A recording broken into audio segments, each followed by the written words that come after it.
नमस्कार, स्वागत है आप सबका हमारे खास कार्यक्रम में। मैं हूं कवीन सचान और आज हम बात करेंगे रायसीना डायलॉग की, जिसके 7वें संस्करण की आज से शुरुआत हुई है। और अब हम समझने की कोशिश करते हैं अपने मेहमानों से। हमारे साथ अनिल तुर्गनाथ जी हैं, पूरा राजदूत सर, बहुत बहुत स्वागत है आपका।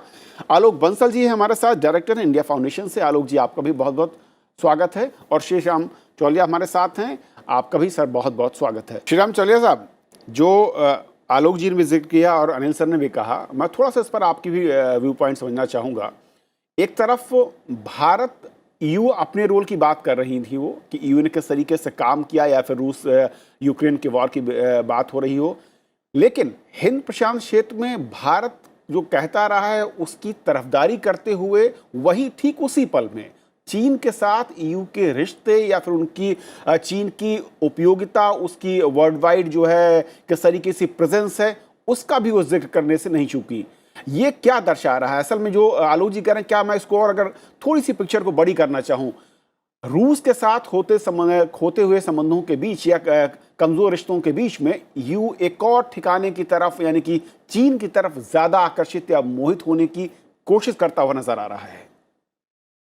कविंद्र जी, आपने सही कहा कि यूरोपीय संघ जो हैं वो थोड़ी सी कंफ्यूज्ड हैं। मतलब बिल्कुल साफ स्ट्रेटेजिक क्लैरिटी है जो कहते हैं हम, वो नहीं है इनमें चीन के प्रति। जर्मनी, जो कि अर्सुला वॉन डर लेyen जर्मनी की ही प्रतिनिधि हैं, जो कि यूरोपियन कमीशन की प्रेसिडेंट बनी हैं, तो जर्मनी ही यूरोपीय संघ का एक तरह का अनऑफिशियल नेता माना जाता है।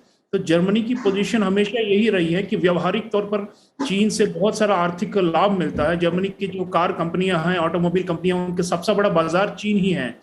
और जर्मनी का जो आर्थिक जो उसकी जो प्रगति है वो चीन पर काफी हद तक निर्भर है अभी भी। हालांकि ये महामारी के कारण उन्होंने कहा था कि हम रिजिलियंट सप्लाई चेन्स वगैरह की तरफ जाएंगे और ये जो आपूर्ति श्रृंखला जो हम कहते हैं, चीन पर निर्भरता कम करेंगे, लेकिन अभी वो हुई नहीं है। तो यूरोपीय संघ में जर्मनी खास तौर पर मानता है कि चीन को नाराज ज्यादा नहीं करना चाहिए। लेकिन यूरोपीय संघ के देखिए बहुत सारे अंग हैं। यूरोपीय कमीशन एक है जो उसकी एग्जीक्यूटिव आर्म है, जो अर्सुला वॉन डर लेyen जो आज रायसीना डायलॉग पर आई है मेहमान के तौर पर। लेकिन यूरोपियन पार्लियामेंट जो कहते हैं, जिसे लोग सीधा चुनते हैं, वहां पर खास नाराजगी है चीन की तरफ। चीन और यूरोपीय संघ, खासतौर पर कमीशन ने मिलकर एक इन्वेस्टमेंट एग्रीमेंट बनाया था, जिसे उनकी यूरोपीय पार्लियामेंट ने खारिज कर डाली पिछले वर्ष, कहते हुए कि चीन में मानवाधिकारों का उल्लंघन होता है, चीन तानाशाही रवैया अपना रहा है और चीन धौंसिया मेथड से पूरे एशिया पे कब्जा करने की कोशिश कर रहा है, वगैरह वगैरह।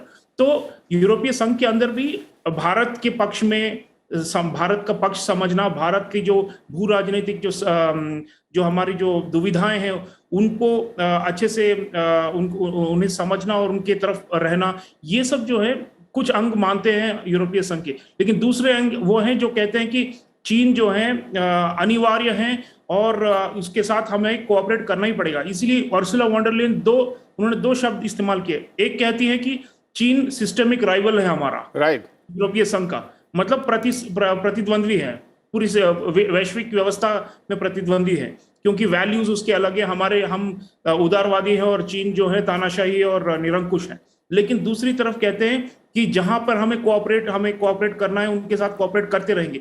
तो अमेरिका देखिए महाशक्ति है और अमेरिका चीन पे सीधा एक तरह से काउंटर बैलेंस, जो प्रतिरोध है, वो बनाना चाहती है। लेकिन यूरोपीय संघ जो है वो एक समूह है, वो अपने आप में एक देश नहीं, एक नेशन स्टेट नहीं है जिसकी एक खास भू राजनीतिक जो एक विचारधारा हो। तो इसलिए थोड़ी सी बटी हुई है। लेकिन फिर भी जहां जहां पर यूरोपीय संघ के अंदर कुछ देश, फ्रांस मान लीजिए, फ्रांस जो है वो ज्यादा तत्पर है कि चीन का मुकाबला करे, खासतौर पे हिंद प्रशांत में भारत और अन्य क्वाड मेंबर के सहयोग से। लेकिन जर्मनी जो है थोड़ी सी क्या कहते हैं, बीच में है। और ब्रिटेन भी हालांकि यूरोपीय संघ से अब बाहर निकल गया है, वो अधिकतर ये मानने लगा है कि चीन के साथ टक्कर होगी। तो मुझे लगता है कि इनके अंदर जो ये अलग अलग पक्ष हैं, उनके अंदर जो भारत के साथ जो मिलते जुलते हैं, उनके साथ हमें ज्यादा कदम बढ़ाने होंगे। और जहां रही बात, उन्होंने ग्लोबल गेटवे की बात की, कनेक्टिविटी, इंडो पैसिफिक, जो जो इनके जो मुख्य बिंदु हैं यूरोपीय संघ के, जो हमारे फायदे में हैं, हम उनको साथ लेकर चले, पर ये अपेक्षा न रखें कि पूरी यूरोपीय संघ अमेरिका की तरह डटकर चीन का मुकाबला करे या उसके सामने खड़ा रहे। बिल्कुल। श्री राम ओलिया चौले साहब, मैं ये क्योंकि एनर्जी सेक्टर का खासतौर पर जिक्र किया है, सोलर अलायंस की बात की, तारीफ भी की है, लेकिन जो आलोक जी इनका वो बहुत अहम है कि एनर्जी सेक्टर में हमारी जो नीड है वो तकनीक को लेकर है, नए इनोवेशंस को लेकर है, इसमें ह्यूज इन्वेस्टमेंट की जरूरत है। और वहाँ पर ईयू किस तरीके से मदद कर सकता है जब हम साझा हित की बात कर रहे हैं? कविंद्र जी, यूरोपीय संघ के अनेक देश हैं जिनके साथ हमारी ग्रीन पार्टनरशिप है। नेदरलैंड्स देख लीजिए, जर्मनी देख लीजिए, इन सब के साथ डेनमार्क, ये सब जो है सोलर और विंड में ऊर्जा में काफी आगे हैं। और रिन्यूएबल पूरी जो प्रणालियां हैं, जो नए तकनीक वगैरह है, वो प्रौद्योगिकी का पूरा उनका विस्तार से जो है वो हमें साझा करने के लिए तैयार है। बेच भी रहे हैं कुछ हमें, और कुछ टेक्नोलॉजी ट्रांसफर की भी बात हो रही है। तो ईयू पूरा संघ को लेकर चले तो उन्होंने जो नेट कार्बन न्यूट्रलिटी जो है उन्होंने घोषित किया हुआ है, एक तय तारीख उन्होंने लगा रखी है। और भारत ने भी 2070 का वादा किया है कि हम वो नेट कार्बन न्यूट्रलिटी पहुंच जाएंगे, वो भी हमारा गंतव्य है। तो एक तरह से ईयू चाह रहा था कि भारत ज्यादा एम्बिशियस कार्बन एमिशंस कट्स पर आमादा हो।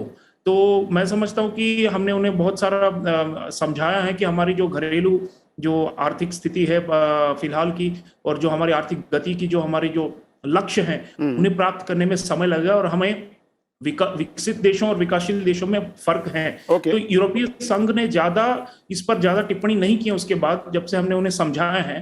हालांकि वो चाह रहे हैं कि हमारी जो एनर्जी ट्रांजिशन जो कहते हैं वो जल्दी हो कार्बन न्यूट्रलिटी की तरफ। तो इसमें आलोक जी जैसे कह रहे हैं, इनके यहाँ अगर साधन हो, यंत्र हो, तो वो हमसे साझा करे तो हम आगे बढ़ सकते हैं, और इसमें इनकी फाइनेंसिंग भी होती है। तो ईयू एक तरह से अपने आप को विश्व में ये जलवायु परिवर्तन के विषय पर सबसे बड़ा, सबसे पहले जैसे अग्रणी समूह कहलाता है, और ये चाह रहा है कि उसकी जो विदेश नीति है उसमें क्लाइमेट चेंज पे बहुत ज्यादा ये एम्फोसिस देते हैं। और इसीलिए भारत पर भी वो कहते रहते हैं कि आप और करिए। तो हमारा यही मानना है, अभी प्रधानमंत्री जी का जर्मनी का दौरा होने वाला है, फ्रांस शायद भी जाएंगे, और यूरोपीय देशों का दौरा आने वाला है।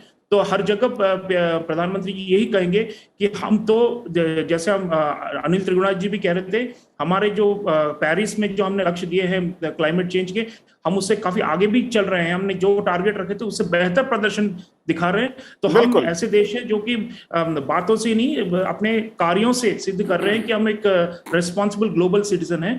तो हमें और ज्यादा मदद की आवश्यकता है। तो यूरोपीय संघ जितनी ज्यादा हमें इन चीजों में आगे ले जाने में मदद दें तो हम स्वीकार करेंगे। और एक ग्रीन सस्टेनेबल पार्टनरशिप जिसकी बात हो रही है, एक सतत साझेदारी, ये यूरोपीय संघ और भारत की हो सकती है। ये केवल ट्रेड और इन्वेस्टमेंट की बात नहीं है, क्लाइमेट में वैल्यूज भी आ जाते हैं, हमारे मूल्य भी हैं, सिद्धांत भी हैं, और इसमें अवश्य हमें यूरोपीय संघ की सहायता चाहिए। और हम लेकर रहें। ओके श्याम सर, इन तमाम बातों में एक सार जरूर है कि जब हम क्लाइमेट चेंज या फिर ग्रीन एनर्जी की बात करते हैं, वहां पर सर ने कहा कि सिर्फ उपदेश या फिर जो एजेंडा है वो नहीं, बल्कि जमीन पर आप क्या कर रहे हैं वो देखना होगा भारत से ईयू को, और उसके साथ फिर कोलैबोरेट करना होगा। बहुत बहुत शुक्रिया आप तीनों मेहमानों का हमारे साथ इस महत्वपूर्ण चर्चा में जोड़ने के लिए।